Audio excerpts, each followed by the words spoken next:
talk about her, please? Also, do you know much about Ms. Sobol? I think Before I read the piece.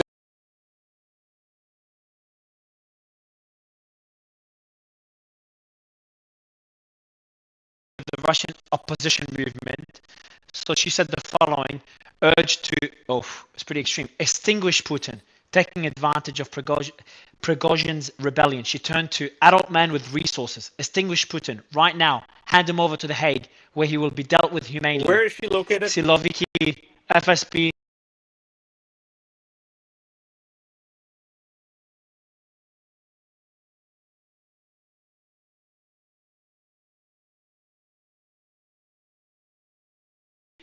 I'll let you check. Investigative committee, prosecutor.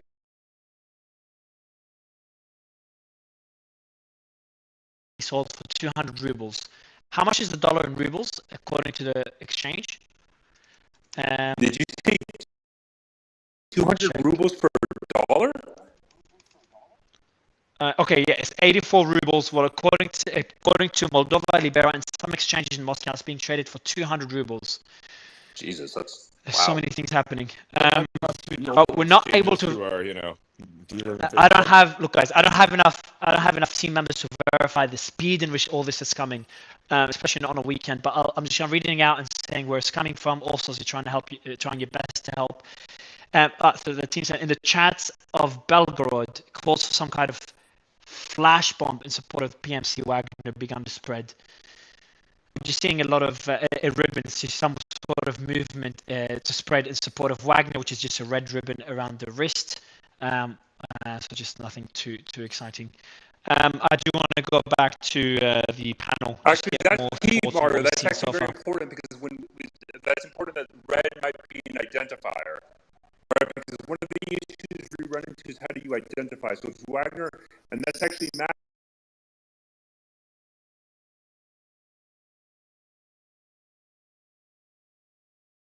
identify who they are, and if that is confirmed, then it's easier for us then to track which one are Russian Ministry of Defense and which ones are Wagner. So that's an important information. Again, it's unconfirmed but important.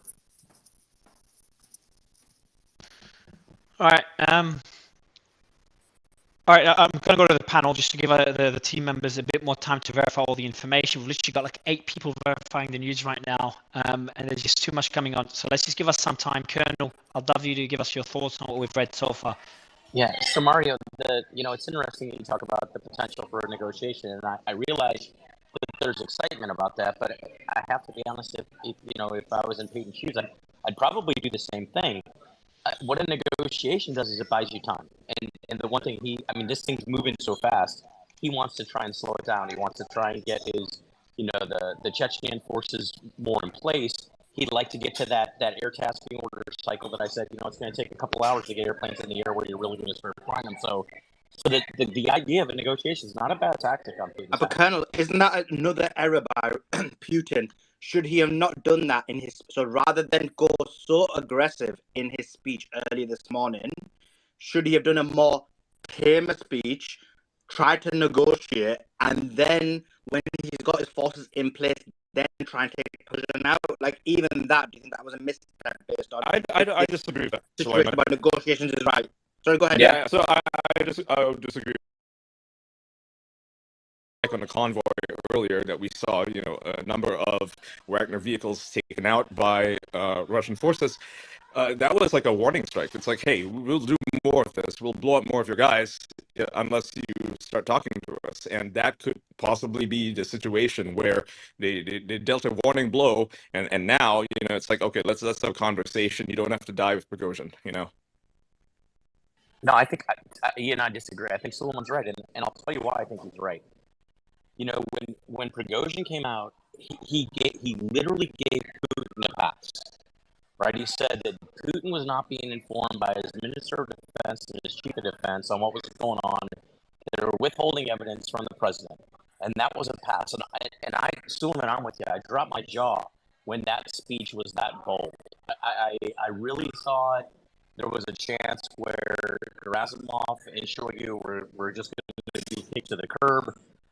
And that there was a potential that, Russia could reunify itself with somehow Prigozhin being in some leadership position in the Ministry of Defense. That speech was so polarizing. As soon as Prigozhin heard it, by Prigozhin, Shoigu and Gerasimov are only in power because of Putin. If he kicks them out because of Prigozhin's threat, then Prigozhin's in charge, even if Putin's president. That's it. Exactly. He can't do No, it. no. Also, so I agree with that. I agree with that.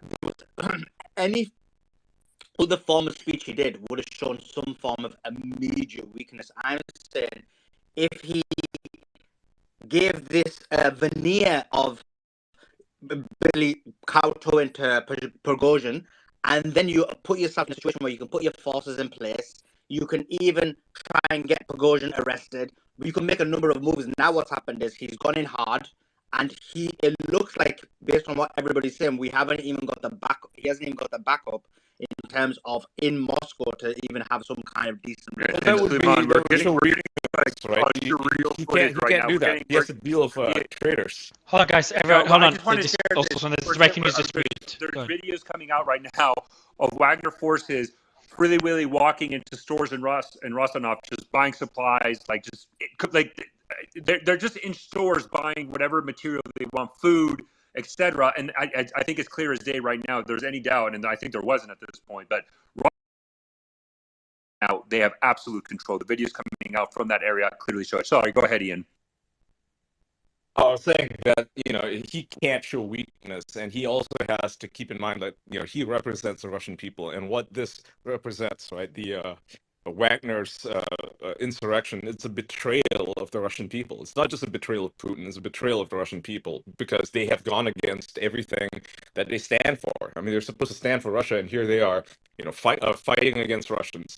So for him to show weakness, for him to say, hey, you guys are cool, I'm going to kick out Gerasimov and Sorokin, would be unfathomable, because no one appointed Prigozhin as this military leader to do what he's doing right now, right? He doesn't have any official sanction anywhere, Ian, he does have one big support though, which is the Russian mums, right? Russian mums are an infamous. If you cast your minds back a few months, Putin was filmed sitting down with a bunch of Russian mothers to talk about the losses of boys and young men in body bags that were coming back from the Russian front lines in a very televised, Russian typical propagandist bit of PR, right?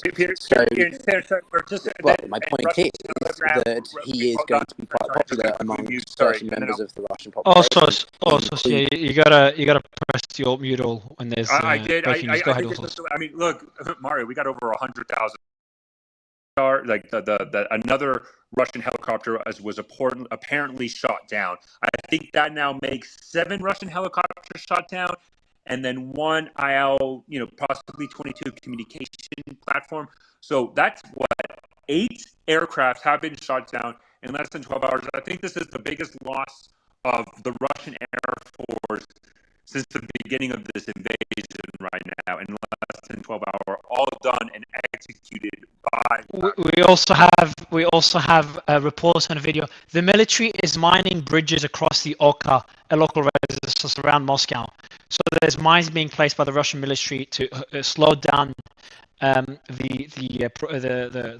advancement of Wagner's forces, and the security forces drove a lot of trucks to the place, blocked the roads, and helicopters fly near the Krutishki airfield. So just some more updates. U.S. official says top U.S. general spoke to the Ukrainian counterparts. Nothing special there. So Ian, can I ask you a question? I don't disagree that Putin always has to look strong, but how is it not a strong speech that he comes out, he stands behind the podium, he looks extremely angry, and he says, I just learned from Prigozhin, I had a discussion with him. He is 100% correct that Gerasimov and Shoigu have been lying to me, and I am furious with them. I'm putting out a criminal, upended by these 2 individuals who I no longer declare to be Russians. It is absolutely because it would be a lie. That they have It destroyed would be a lie.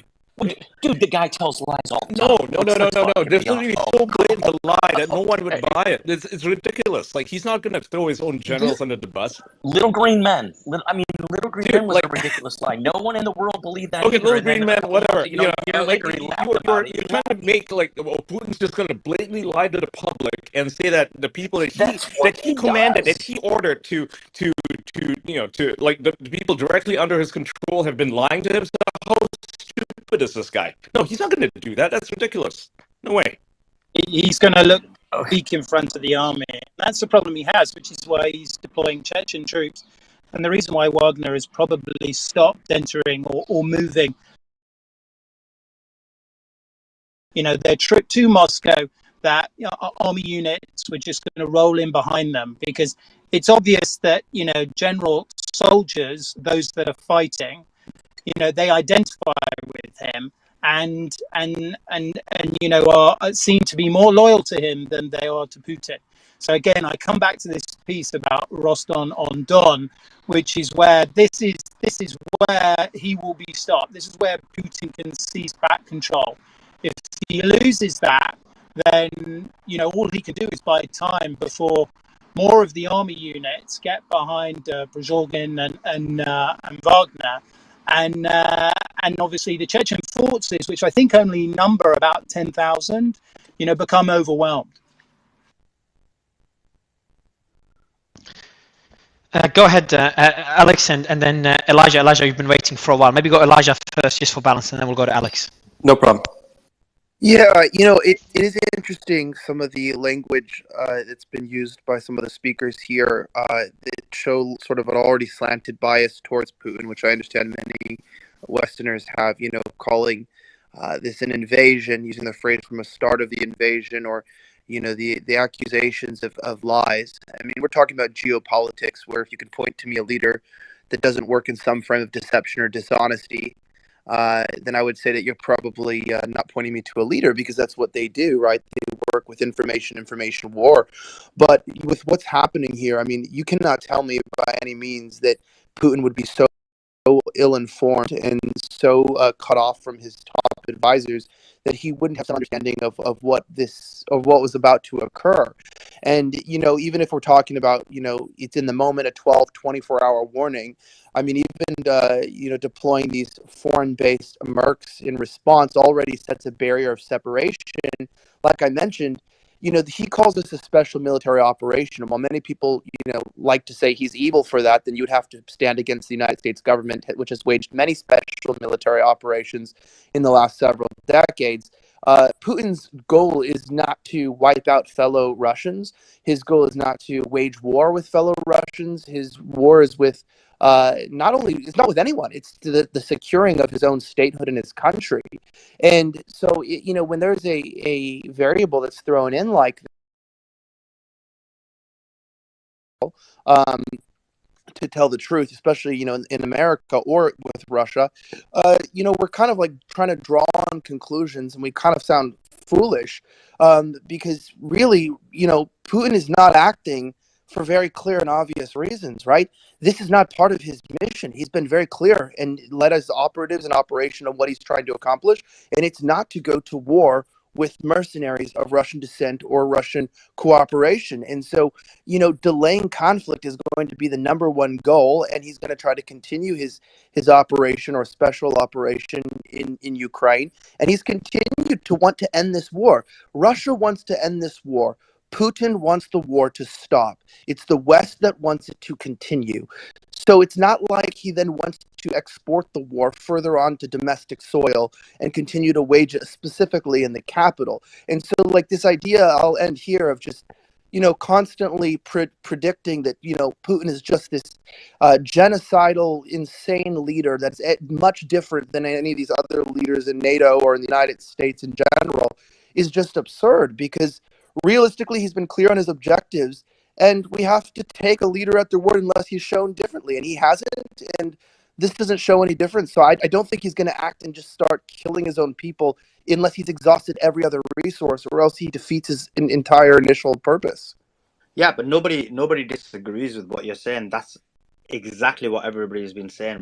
We've said throughout this space that he Colonel been might disagree. Yeah, no, that Putin basically has been careful to ensure that no lives are lost. Even we talked about Ukraine and talked about how he is a lot more moderate when it comes to Ukraine compared to if Prigozhin was to take over.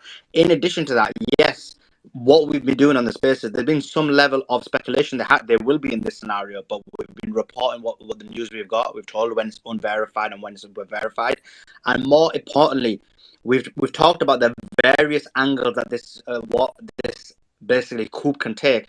And what has happened is, even though I've been pushing back, I've been surprised that Wagner's even got far to Moscow City. So even those people who were making the argument that he would get to Moscow, there's been no resistance. Now we don't know the reason why there's not been any resistance. So then one speculates what are the reasons for it. So there is various angles from this, and so we're going into that. But Patrick, I'd love to hear your thoughts. And then Patrick, just before you go, I do want to get some reports. If anyone, Piotr, I know you've got sources on the ground. Lev spoke to his sources on the ground. Mario, apparently it's kind of confusing because now they're claiming that certain bridges that are not in the vicinity of where Wagner was advancing where Wagner was advancing to Moscow, that Russian air forces are blowing up bridges.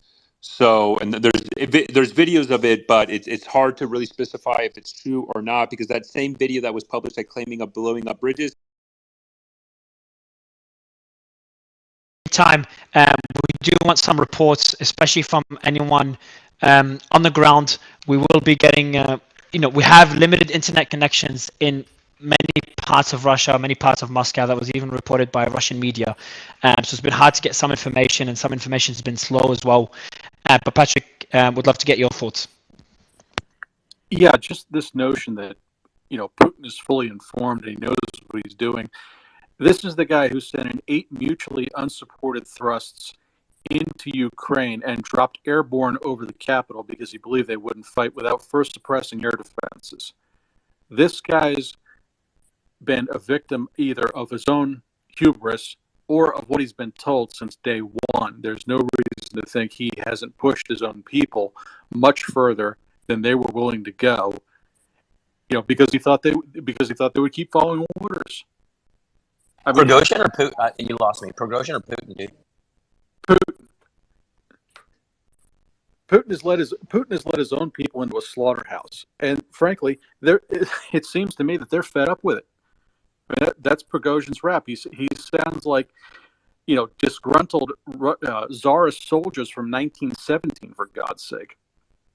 Yeah, I know this. I know this doesn't play well, but I agree with Patrick. Right?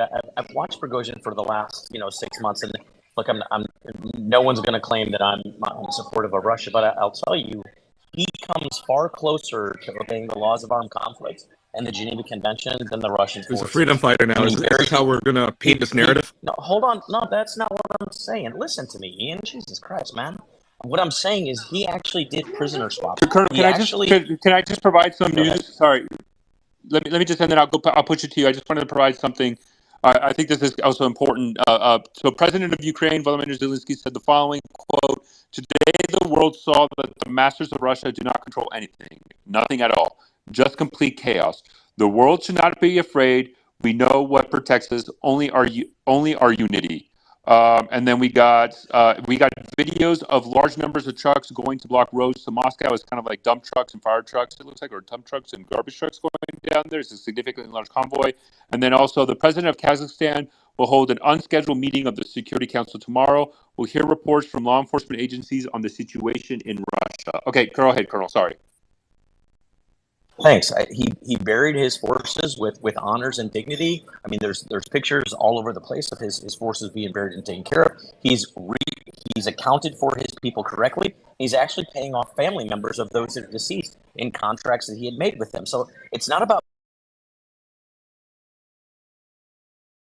captured by the enemy. I want to make sure that someone's going to freaking try and get me back, and that I'm going to be taken care of, and that they're taking care of those guys, their prisoners, because I don't want to be fucking beaten to shit when I'm in jail. So I just want to, also, if you could do me a favor, can you give us a recap? We forgot to do it for the last couple of hours. A recap of everything we know so far. We'll do it like a video, maybe 4 to 5 minutes this time, just because it's been so long. In the meantime, we do have our team looking at if anyone's on the ground in Russia, We do want to hear from you if you're talking to people. We've got sources there. Please DM me. The team is checking DMs. Please include sources. We'll need to verify everything. We'll bring you up on stage, especially anyone in Russia that does have internet connection. In the meantime, also, I'd love you to give us just a quick overview on how things are going, and then we'll continue the discussion. Go ahead. Hey, Mario, Go ahead, Elijah. Just quickly unmute. Go to unmute. Elijah, you got to quickly unmute before also goes on. Oh, yeah, I just wanted to say real quickly, it's 3 o'clock here in Australia. Yeah, all good. Anyway, you, all good. I appreciate it, Elijah. Me on. I appreciate it, man. Appreciate it. Thank you so much for jumping on. You're welcome anytime. Also, would love the update, please, sir. The mic is yours, also. Can you unmute? Okay. The hope that I don't get muted while I talk. Okay, so I'm gonna backtrack a little bit. So we have the first things again from the beginning of this from last month in May of 2023. Prigozhin announced the seizure of Bakhmut. From that point, once he announced the seizure of Bakhmut, though, it's very important to highlight that prior to, during, and immediately after seizing it, he has consistently blamed Prigozhin, Wagner the chief of Wagner, just General Staff, General Gerasimov. Prigozhin consistently blamed those two Ministry of Defense officials of not providing enough support to Wagner to seize Bakhmut and any other operations they had. Immediately after seizing Bakhmut, Prigozhin announced that he was going to pull Wagner forces out of Ukraine and that he needed time to refit and reconstitute his forces for any possible offensive operations. Between May 2023 and just until yesterday, basically, Prigozhin has consistently and heavily criticized Shoigu and Gerasimov of being incompetent, undermining Russia's objectives in Ukraine, and of being incompetent and leading to the death of thousands of Russian soldiers. Shoigu, mid-June, announced a plan to incorporate every single Russian PMC would have to sign a contract to now be subordinate to the Russian Ministry of Defense. Clearly, this was a challenge to Wagner, specifically Prigozhin, in his ability to seize absolute control, to maintain control of Wagner. Yesterday, Prigozhin released a statement on his Wagner Telegram channel indicating that the Russian military launched an attack against a Wagner camp. And I can take over also, so I'll take over.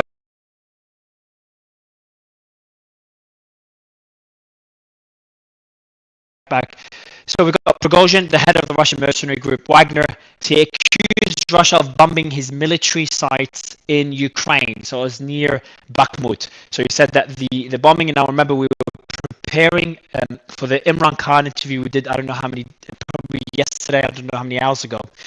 So we had it prepped, and I told Suleiman, my co-host, I'm like, hey man, we should probably delay that. Prigozhin is saying that his base was bombed by the Russian military. And then we concluded that it's likely or hopefully him over-exaggerating as he usually does.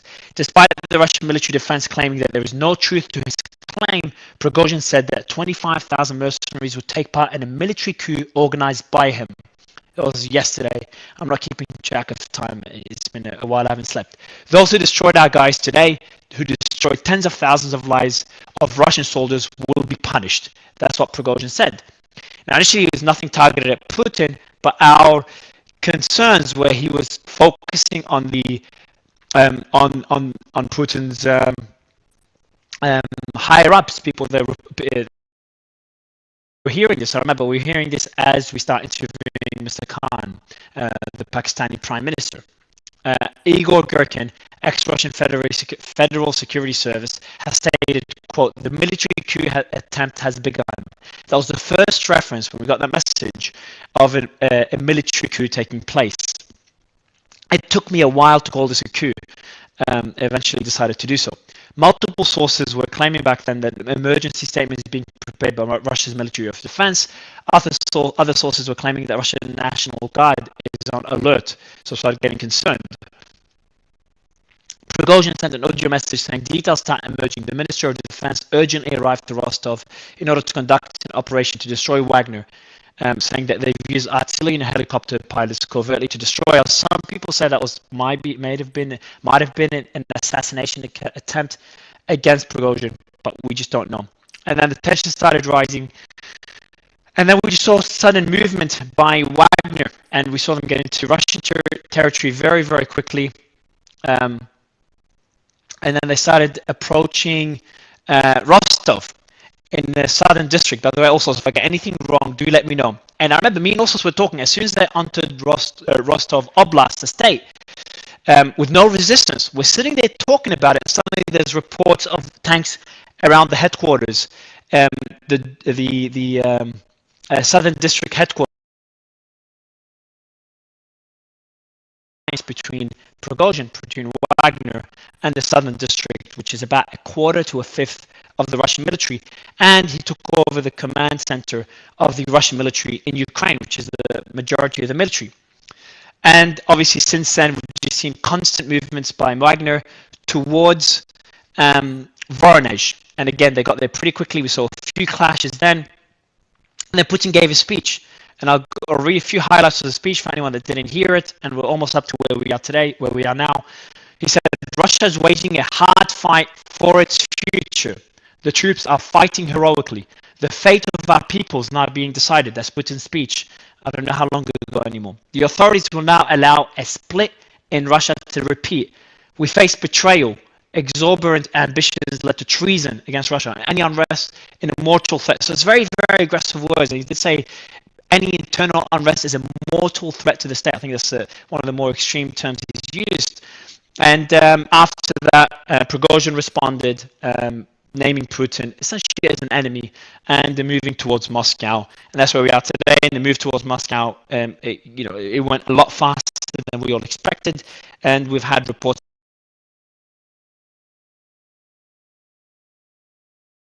Oblast, and some reports, Piotr, you had your sources say they're on the outskirts, but that wasn't confirmed further. Also, was there anything else I missed? No, that's the generic rundown. Yeah, no, that's good, Mario. It was a number of, I appreciate it. while we were reporting all of this, there were a number of, I guess, false reports on, the destruction of the SMD headquarters that was unconfirmed at first. People cheering it on, saying, Prigozhin's won. That didn't happen. That literally didn't happen. That was fake. Also, it's worth mentioning that, Prigozhin, what led up to this, right?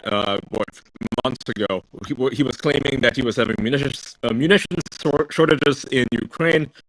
That is also unconfirmed, right? Because the Ministry of Defense denies that, and there's now speculation, a lot of speculation, in fact, that he had simply been hoarding all of his ammunition, right? Which is why it enabled him to actually perform this attempted coup, right? This act of insurrection, using all of the weapons and munitions that he had basically hoarded while he was in Ukraine, and to use it against the Russian government, right? So that's and yesterday when he claimed that his camp was attacked,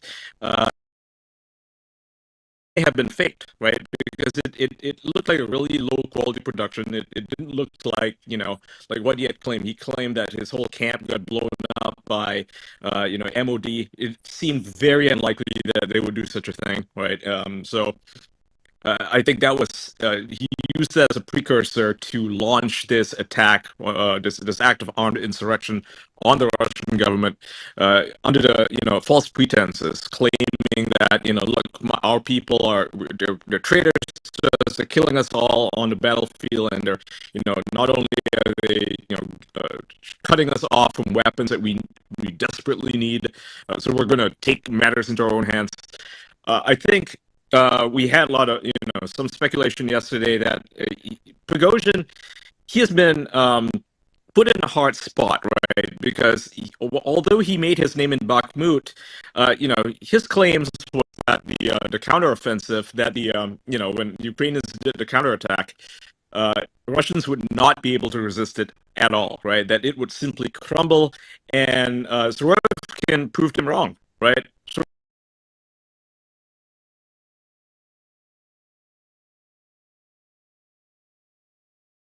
On the territory of Russia, and to take further steps to de-escalate. That is coming from a Telegram channel started by Front Tips News.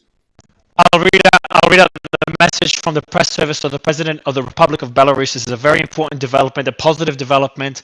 I'll read out the statement. This morning, Russian President Putin briefed his Belarusian counterpart on the situation in southern Russia with the private military company Wagner. The head of state agreed on joint actions. This is really good news so far. Let's continue. As a follow-up to the agreements, the president of Belarus, having additionally, let me also, can I finish and then you'll tell us about the being skeptical. As a follow-up to the agreements, the president of Belarus, having additionally specified the situation through his own channels and an agreement with the president of Russia, held talks with the Wagner PMC Yevgeny Prigozhin. Negotiations continued throughout the day. As a result, they came to an agreement on the inadmissibility of unleashing a bloody massacre on the territory of Russia. Prigozhin accepted the proposal of the president of Belarus, Alexander Lukashenko, to stop the movement of armed persons of the Wagner company on the territory of Russia and take further steps to de-escalate tensions. At the moment, an absolutely profitable and acceptable option for solving the situation is on the table, with security guarantees for the Wagner PMC fighters. As previously reported, also during today, the president of Belarus held 2 meetings with the power bloc of the country on this situation. Initial thoughts, it's a very pretty major development. That's a massive development. So, I mean, what does Prigozhin get out of this deal? I would just be very skeptical. I would be very skeptical that first of all, Lukashenko is generally, full of shit. Sorry, I'm just going to say it. Number one. Number two, if that is actually the talking point. Okay, but I don't think that has like nothing to do with this. I mean, why would he? Make this up? Hold on. First of all, hold on. You can ask for an example. He gives you one, and then you forget. Guys, let's also and then we'll go to Ian and Colonel. Please also go ahead. I'm just saying.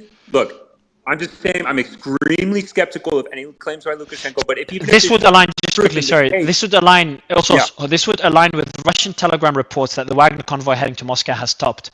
No confirmation from Wagner sources. So we had multiple sources. We've been having it for a while that the convoy heading to Moscow has stopped. There's been no confirmation from Wagner on this.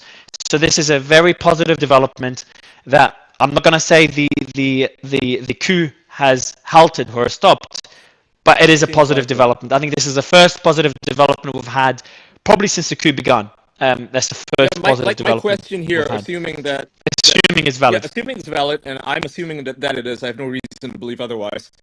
What does Prigozhin get out of this, right? I mean, how is this deal going to look like? The guarantees that he's getting for him and for his troops, I assume, because they would, just be throwing themselves into the meat grinder for no reason. I'm assuming, and if we have to speculate here, he probably gets, Belarusian citizenship, sort of, like, he basically stops being Russian, and he gets some sort of official sanction under the Belarusian government, right? Because he is a persona non grata in Russia right now, right? He is an enemy of the state, and his actions are unpardonable, pretty much, right? I mean, you don't perform treason like this, so it has to be something like that, right? This is an out for him and an out for his troops, because I mean, there's no way that this would have ended well, right? Not for Prigozhin. There's no way he would have successfully, gotten Moscow to capitulate to him. That just isn't going to work. We don't live in 1917 anymore, and we live in a different world right now. The world would not fully elected government, to install this military dictator. That's just no way. So I think this is the best outcome, assuming it goes through and it doesn't fall apart.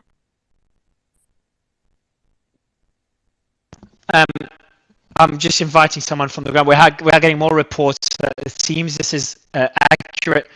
Lukashenko's press service stated that at the moment there is a draft of an acceptable option for decoupling the situation with Wagner PMC with security guarantees for his fighters. That's a Russian source there. And then we've got here more information from SOTA. SOTA also, can you tell us what SOTA is? Also I believe that's a Russian state media, if I'm not mistaken. But there's so many acronyms I don't know. If somebody knows exactly what it is, please provide it. Yeah, I'll read it. I'll read it up in a bit. But there's a lot of we're getting more and more sources that it seems this is accurate. Let me invite a couple of speakers that are on the ground in Russia, and then we'll continue. I want to get your initial thoughts. Jason, go ahead. Yeah, I just wanted to make the quick point that, right, as they work out a deal, and even if that includes Belarusian citizenship, understand that Russia still kind of needs Wagner. They're the historical way to look at this is that Putin's overreach necessitated the very rapid rise of Wagner because they needed that ability to contract through them, right? Putin has gone to Ukraine, Syria, Georgia. He's had troops in Belarus. He's had troops, we forget, a year and a half ago, 2 years ago in Kazakhstan to help put 13, 14 years. By any historical sweep, that's not a slow pace. So the need for Wagner or a Wagner-like competing center of power in Russia is going to be maintained, whether this guy gets cleaned out or not. Just wanted to make that point quickly. So Jason, you think, because you're quite right, like Wagner, the Wagner group, I mean, Bakhmut was basically the Wagner group. So are you saying that even if this deal does come into fruition, which we don't know, but we're just basing it on the statement This of will need PM season. Lukashenko? I have a breaking news thing on this. I'm with you. Yeah, I have a breaking news that regarding that. So, oh, sorry, go ahead. yeah, Putin signed a law about an hour and a half ago on the possibility of calling convicts to serve under a contract. The law also provides. Yeah, we've read that. Okay. We've read that 2 hours ago. Yeah, so that law plays into this, right? Because they do need an army that they can conscript without, them being conscripts, right? They have to be, these. No, but Ian, convicts. the question I was going to ask Jason, but ask you now as well. He still needs the Wagner group, and so this deal, would it just be Prigozhin, or would it be like a number of people from Wagner group, and then he'll put a different leader in Wagner group, and then will there be some kind of like issue with with whom they have allegiance? Like there's a number of issues that are played here. What do you think? That's a very good question, and also one I'd like to know the answer to, because I don't know the answer, and Belarus certainly plays into it. I don't think he would manage to retain his Russian citizenship given what he has done. I think that Wagner and Prigozhin get some sort of a cover from Belarus, and they get to, I guess, officially be Belarusians, but then continue to serve in Wagner, continue to serve in the SM. Then there was going to be a coup. Like, how can you even have any modem of trust on them that they can't do it again? Like, this guy has Prigozhin would probably be taken out of power. I think that the commander, who's in charge of Wagner, is going to have to be bequeathed onto somebody else, right? I don't really see him being in charge anymore, but I do see him getting some sort of safe harbor given what he has already done. So he's proven his point, right? He's made his point. No, he hasn't. Yeah, he has. This action. This is like. Do you understand?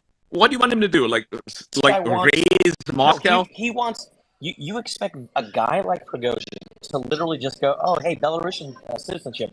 Boy, that sounds like a shit hot deal." But I've been literally leading a war fighting organization for a very long time, and I'm just going to step down because that's what I wanted. Ian, you look. I have no idea what he's going to do. I have no idea what the deal looks like. I don't think any of us does. Right? Okay, I'm not saying I know what the deal is, but look, I agree with you that this, although it's optimistic, I said, look, this is Putin's best move. He needs to buy some time. So I completely get the whole idea of trying to establish some level of an agreement so that he can wedge in a little bit of time. And I think that's what it is. And I agree with all sorts. We should be very skeptical of it, but it is good news. But here's my point. Let me go.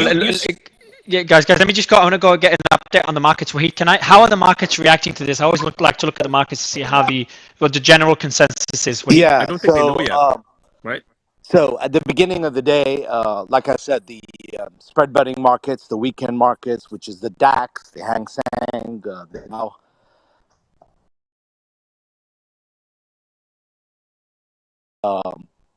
European markets went down about 1%. U.S. markets were trading down 60, 70 bips. The news you just broke now, Mario, has lifted markets in the order of around 20, 30 basis points. Liquidity over the weekends is not high, but just to put this in perspective, liquidity today is on par with the SVB debacle. So it's one of the most highly liquid weekend markets that I've seen.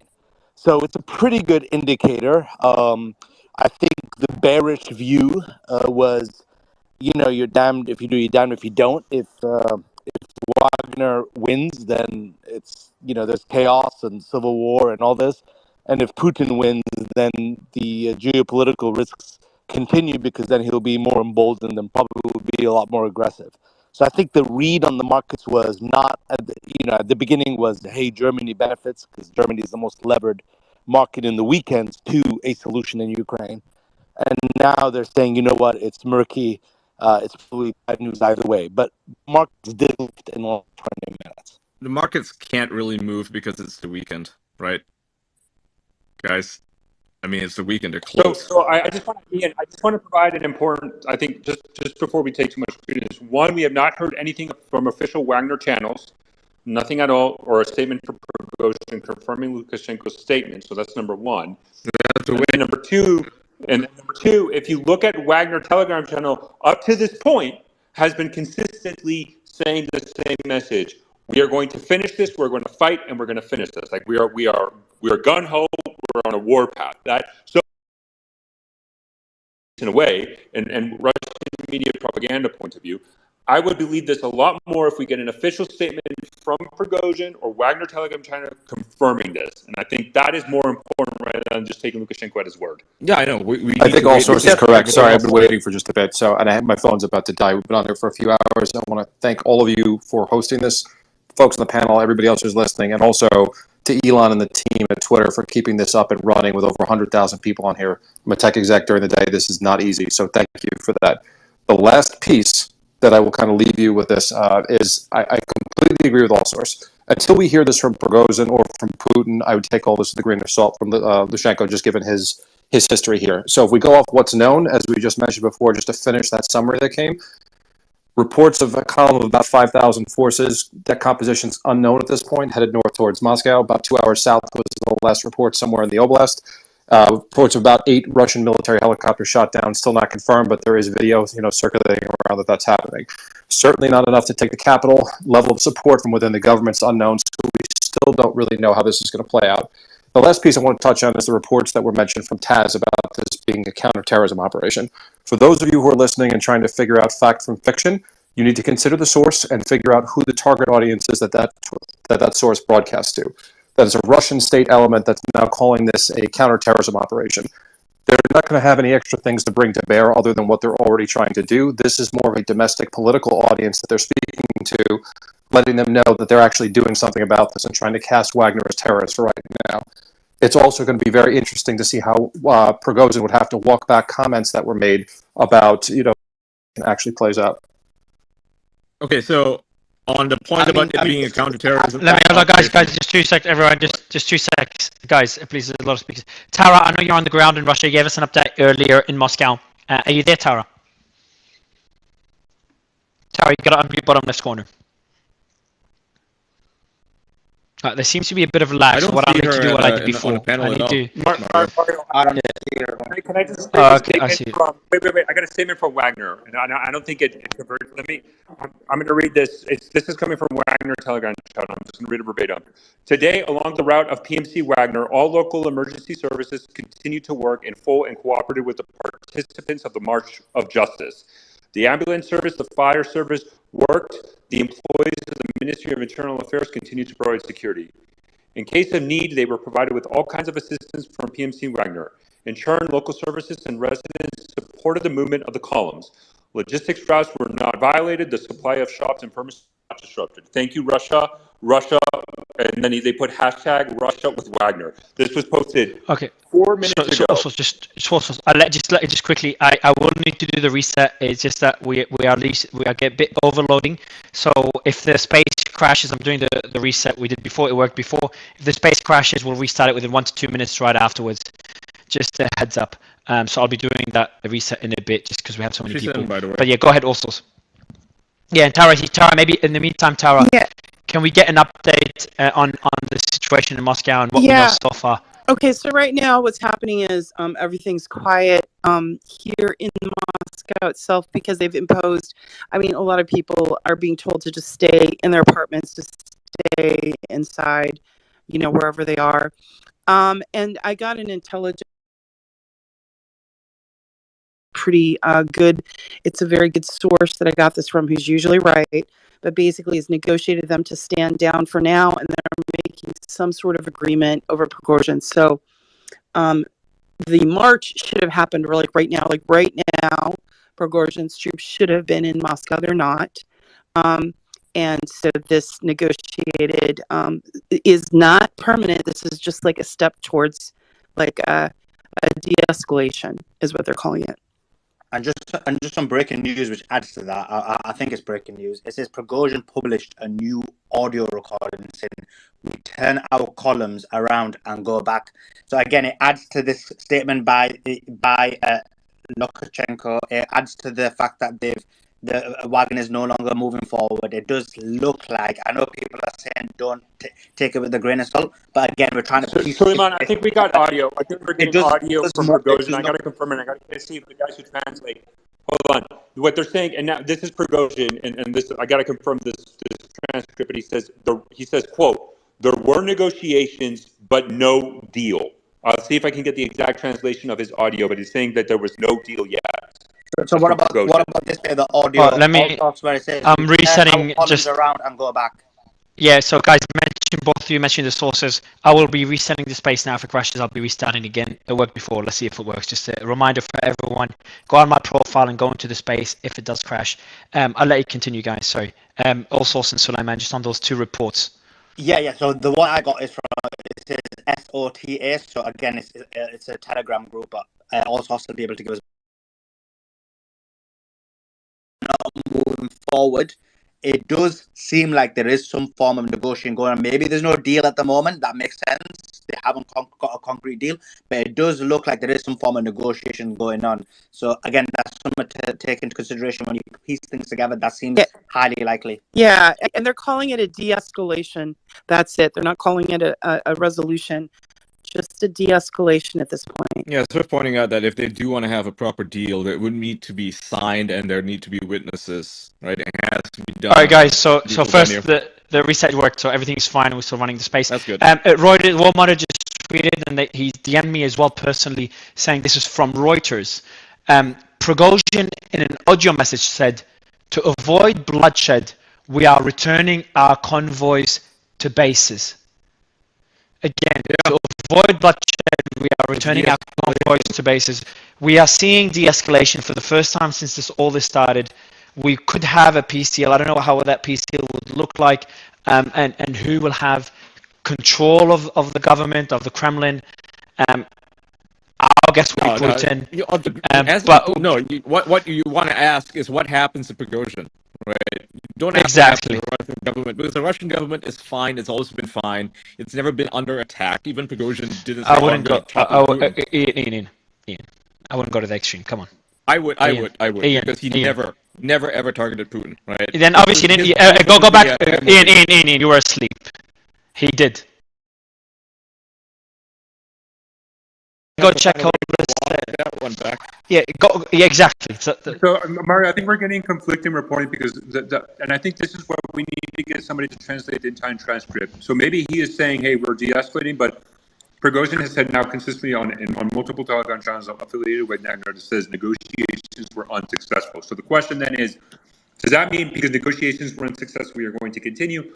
Or, hey, because there's negotiations, although they're unsuccessful, we're going to halt to see the results of these negotiations. I think that is kind of the discrepancy because it could be also most of the translations that are coming out from his audio, and I guess we need some verification, is that he's turning back. There's another one here. The translation I got is that he's turning back. He could be turning back, but he is also saying that the negotiations were unsuccessful. They're not done yet because there's no deal. How can the negotiation is ongoing, right? He has to actually sit down with all the participants involved in this whole conflict and work a proper deal out where they sign a contract. That's just how it works. You can't just But telephone this, deal. And Prigozhin's goal with this was about Shigoa. He wanted a difference. So it was really with between the upper elite military leaders. That's what this is about. And well, I think I don't know who said it, but Tara. Sorry, I'm going to read something else from literally Prigozhin's Telegram channel. I'm just going to read it verbatim. This is where it's confusing. I don't know if there's like just a lot of reporting coming out and just information. But here's another one.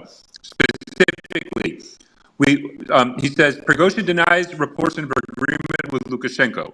I did not accept any proposals from the president of Belarus, Lukashenko. Negotiations were held, but were unsuccessful, said the head of Wagner PMC. And this is the quote, we went and continue to go to Moscow. Our first units are already on the outskirts.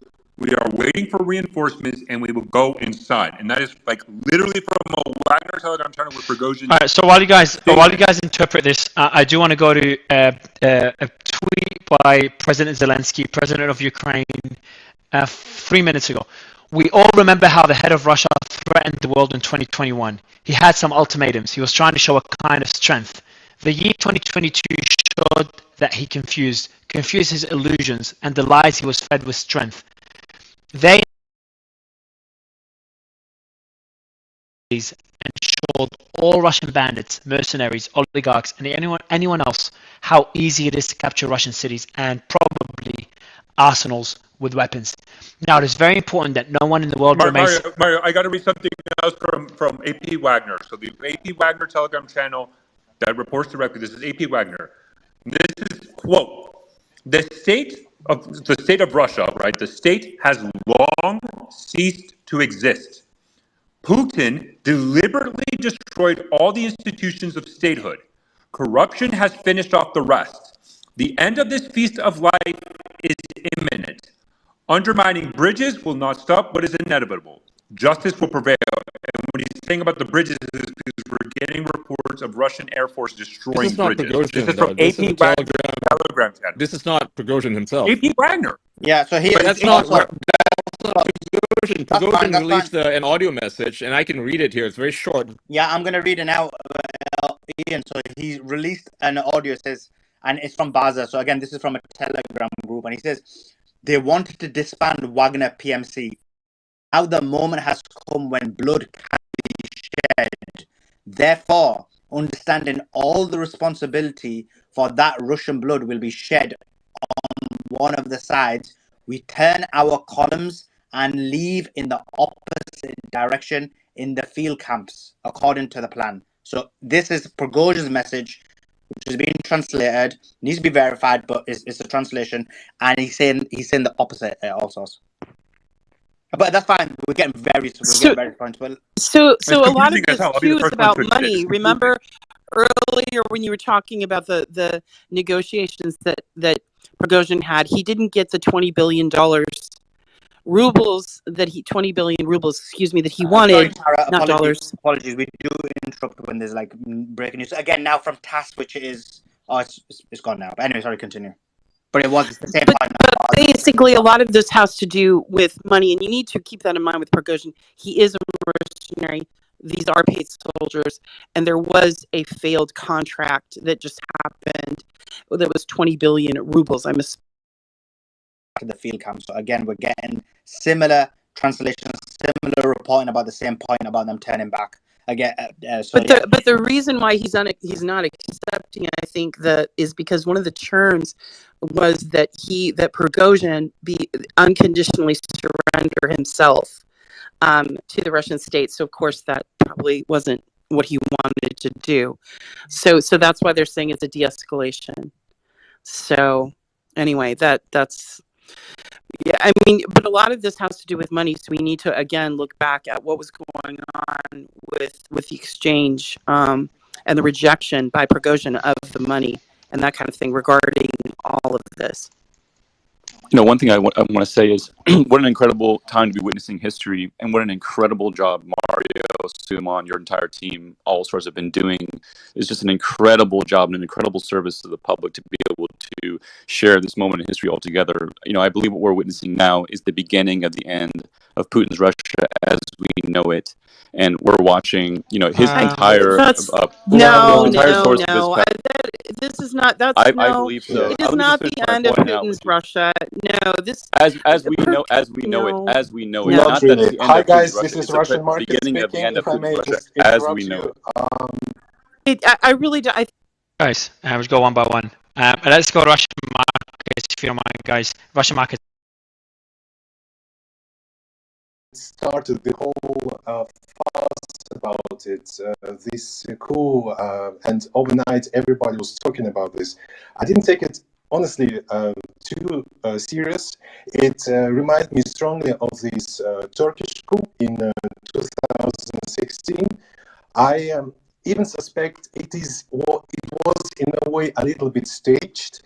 I would even say that maybe Prigozhin wanted this attention, but then I saw these military jets bombed and all these victims, and I said, well, it really does look serious.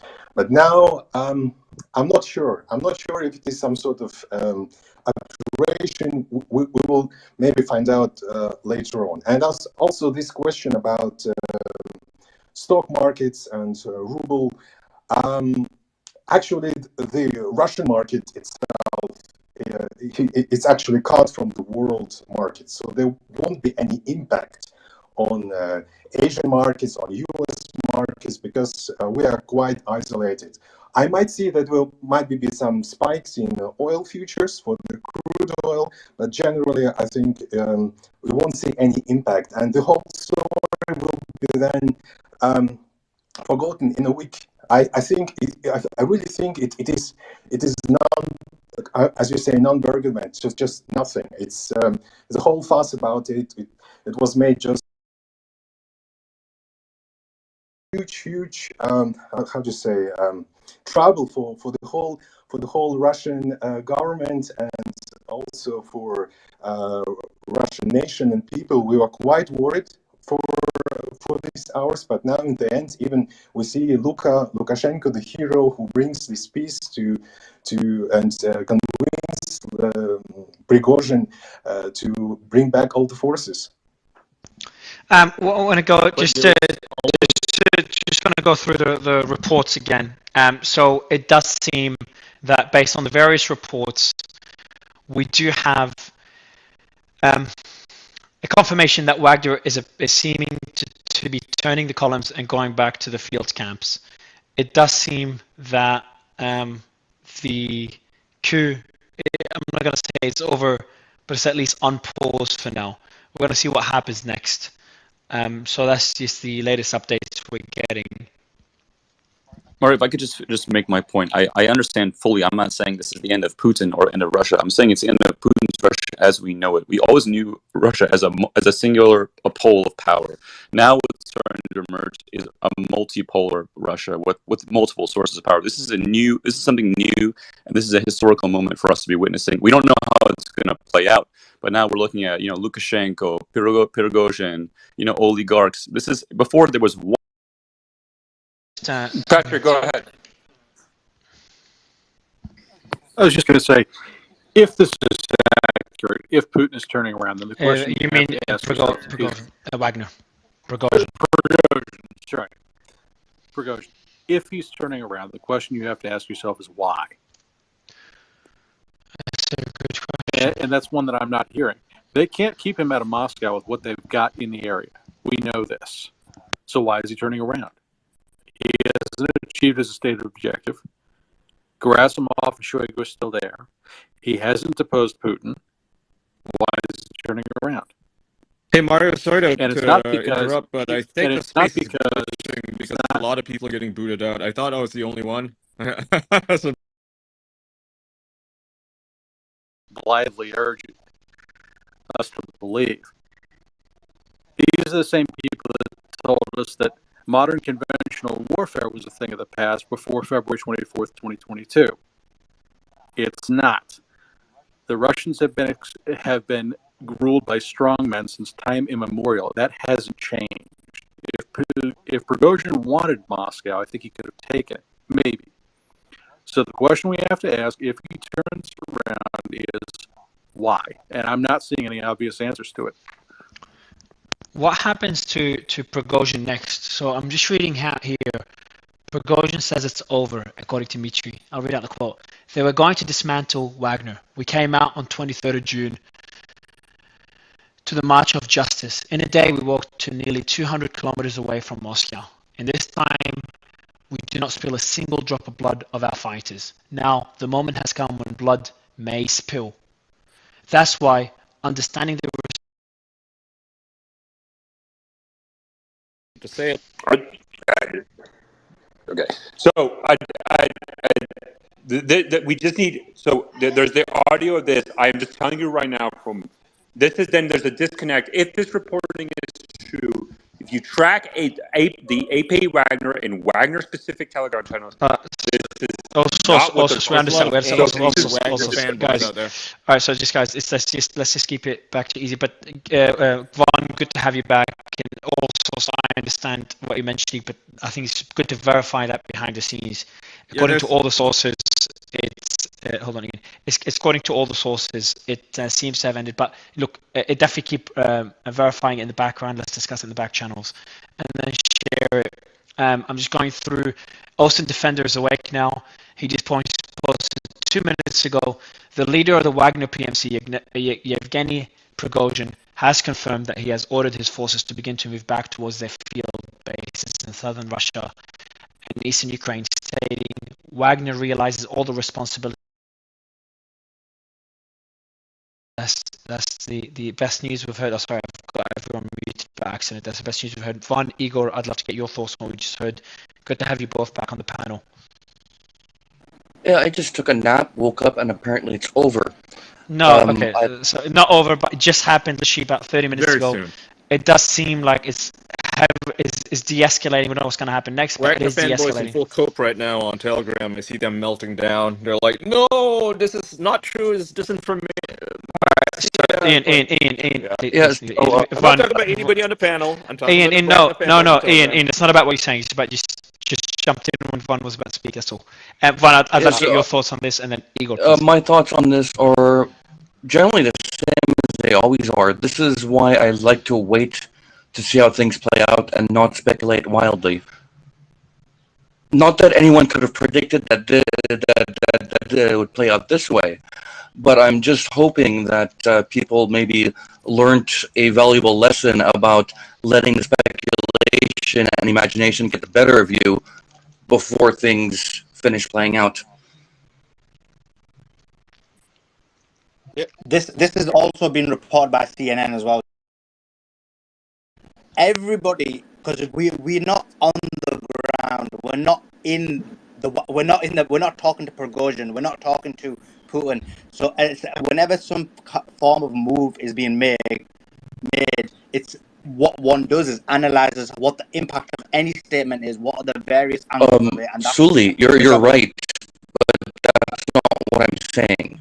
What I'm saying is, and I was specific, wild speculation. Wild speculation is an analysis.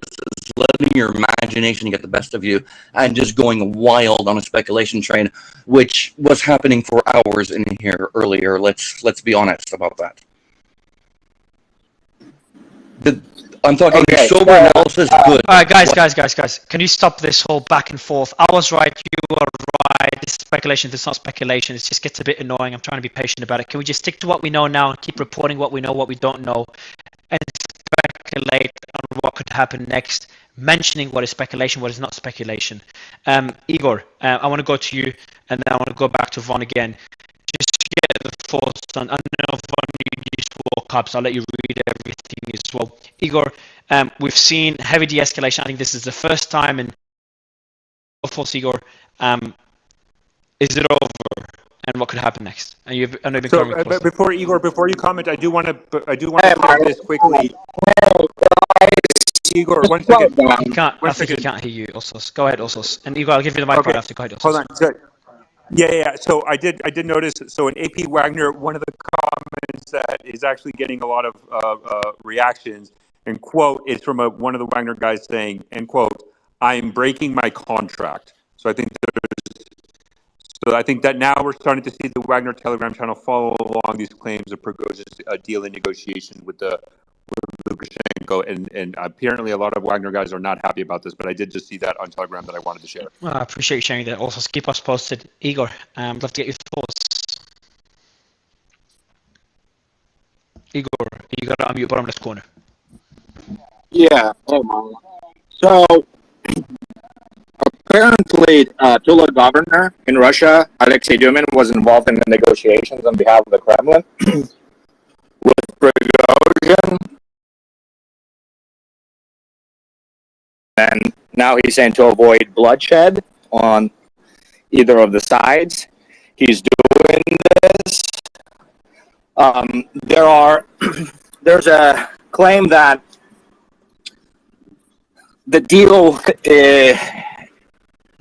is that Prigozhin gives up the idea of going to Moscow, and in response, from the other side, Wagner gets security guarantees from the Kremlin, and they will deal with the situation of Shoigu and Gerasimov, meaning that Shoigu and Gerasimov will be replaced as Prigozhin had wanted and had been calling for their executions for quite a long time now.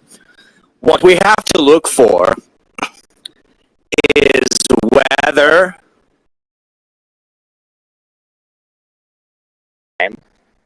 and collecting more forces and resources and allies, while there's going to be some big exhales going on at the Kremlin. If he doesn't leave Rostov, that's likely what's going to happen. I do not expect Prigozhin to withdraw his forces from Rostov, which is a city of 1.1 million people.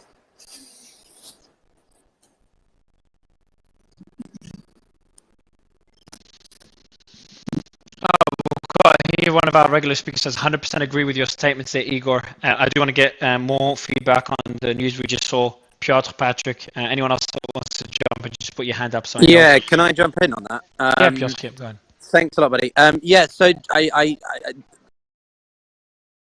that the intent was always to scare Putin, right? This is no longer Putin's Russia. This is Putin and Prigozhin, or Putin, but under the auspices of he knows he doesn't have as 100% consolidated control as he thought he did.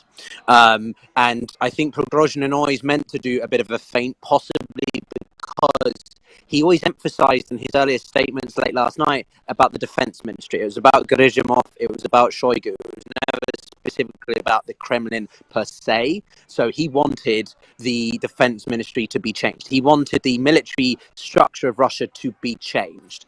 So going out from here, I think we're going to see a significant purge, potentially a massive reshuffling. I'm going to be fascinated to see what Putin comes out saying immediately after this. I'm going to be fascinated to see what the Chinese have to say, but also what Medvedev and some of the Defense and Security Council are going to say, because at the end of the day, the Defense Ministry works very close in hand with the FSB, and if those guys didn't see this coming, like they didn't see the drones coming, even if it was a symbolic strike on the Kremlin, it shows you a massive hole in Russia's Piotr, can I ask you a intelligence. question? Just something is not clicking.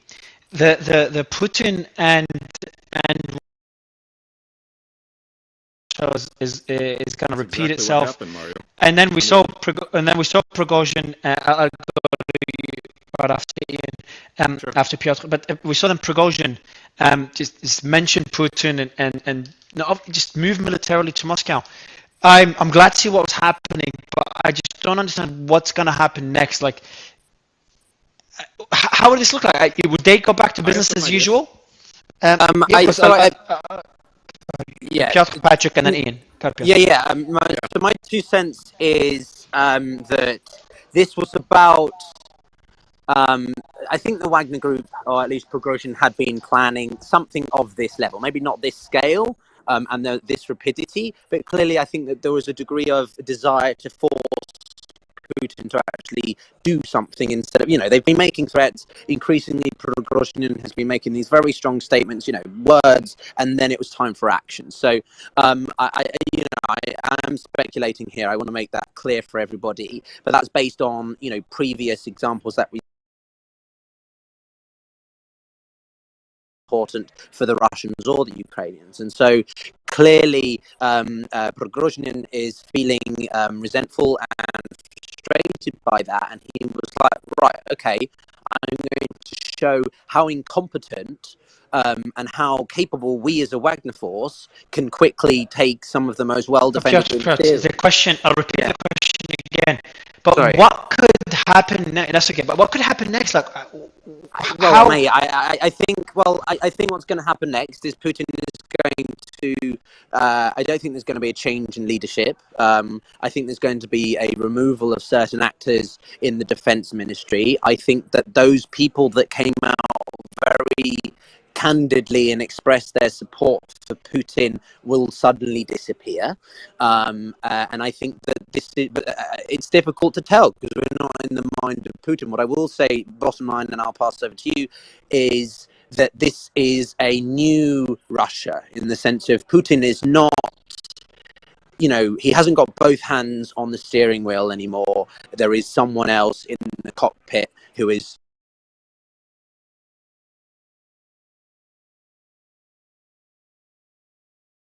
I think good to know. Counteroffensive restarted, right? He restarted counteroffensive, pushed back a lot of positions, and at the end of the day, these Wagnerites, they're Russians, right? They don't want to see all of their efforts in the Ukraine be diminished by this action, right? And nobody wants to see that.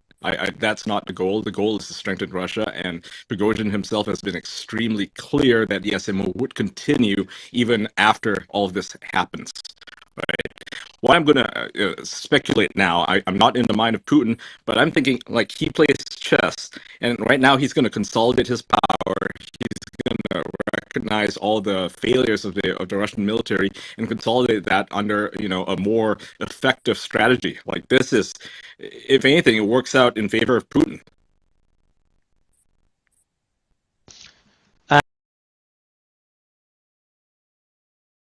Help guide Russia's military decisions is going to be Wagner Group and Yevgeny Prigozhin. This is an entirely new framework of power for the state of Russia, and all of Putin's power emanates from his ability to control things and decide things. Putin in his pomp, this does not happen for Putin in his pomp. Putin in his pomp, first of all, no one has the balls to challenge him or stick their finger in his eye and challenge him, but Putin in his pomp crushes this revolt, takes power, and looks like a hero in Russia. Now that is not the case. He gave a speech which was pretty tepid, and now there's nothing but question marks in Russia. This is not something that would have happened just a few years ago. So we do have just a battalion, Wagner battalion, that's going to hopefully join the space if they can. So I'm sending them an invite now. In the meantime, I do want to read something that just came out. So I am getting reports that Wagner's troops are going back away from Moscow. So we're getting back to their military bases. But I just don't understand what is going to happen. But if this is the case, he's going back. He's no longer advancing towards Moscow. So either there's a deal to ensure his safety, or he's going to maintain a base in the south and maintain forces as a form of protection. I just don't know how it's going to look for Prigozhin and what options Putin has. I'm sure things are being discussed in the background. Von? Yeah, so I expect to see Shoigu and Gerasimov move shuffled around eventually. I also expect to see anyone who sided with the coup to be purged like Erdogan did, eventually, not right away. As for Prigozhin, I mean, amnesty was offered to everyone who put down their arms, and he did, so that applies to him too, technically. I think there was a lot of saber rattling and a lot of brinksmanship, but that amnesty and Lukashenko stepping in were a means for everyone to save face and go home without killing anyone. Because the reason I just was surprised to see a resolution is I just didn't know, because when you cross a red line, it's just kind of a point of no return. I think we all kind of agreed that a few hours ago, that it was just difficult to see or you know, the military chess happening behind it. And if